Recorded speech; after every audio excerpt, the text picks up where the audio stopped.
Imagine you have a shopping list.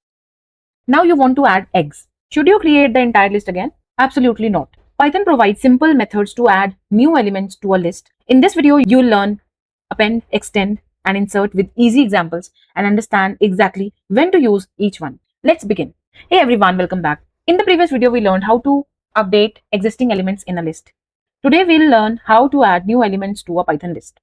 Python provides three commonly used methods: append, extend, and insert.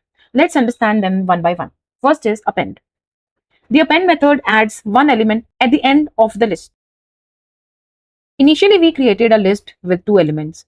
Append adds one element to the end of the list. So the list becomes milk, bread, eggs. Let's create another list.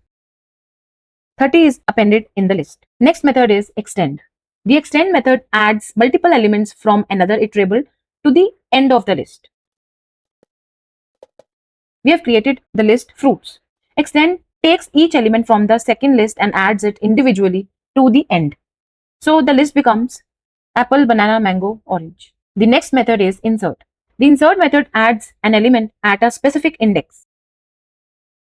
The first argument 2 is the index where the new element will be inserted. The second argument 30 is the value to insert. Existing elements from that position onwards automatically shift one place to the right. The list becomes 10, 20, 30 and 40. So let's do the quick comparison. Append adds one element at the end. Extend adds multiple elements at the end.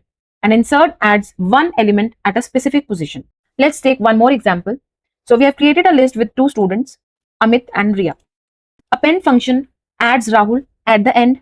Insert function adds Sneha at index 1. And extend function adds Karan and Priya at the end. So the final list is Amit, Sneha, Riya, Rahul, Karan and Priya. That's all for today's video. Now you know three important methods for adding elements to Python lists: append, extend and insert. In the next video, we'll learn how to remove elements from a list using methods like remove, pop and clear. If you found this video helpful, don't forget to like, share and subscribe. Press the bell icon so you don't miss the next Python tutorial. Thanks for watching and I'll see you in the next video. Happy coding!